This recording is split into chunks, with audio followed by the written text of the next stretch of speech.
నేను స్కూల్లో ఉన్నప్పుడు మా గురువు గారి స్టోరీ చెప్పారు. చాలా రోజుల తర్వాత నాకు కాన్ఫిడెన్స్ వచ్చాక మీదైతే షేర్ చేస్తున్నాను. ఒక రాజ్యానికి ఒక రాజు ఉంటాడు. ఆయనకు వేటడం అంటే చాలా ఇష్టం. ఆయన మంత్రి మరియు సైన్యంతో కలిసి వేటకైతే బయలుదేరారు.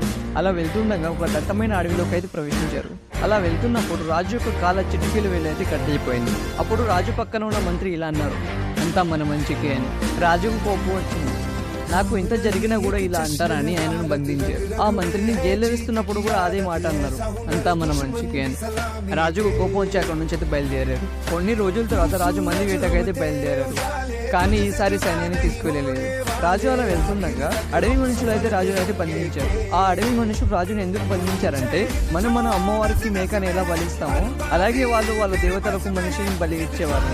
బంధించే ముందు రాజుకు అయితే చిటికెన వెళ్ళేదాన్ని గమనించి రాజుని అయితే వదిలేశారు. ఎందుకంటే ఒక మనిషిని బలిచ్చే ముందు ఎలాంటి డిఫికల్టీస్ అయితే ఉండకూడదంట.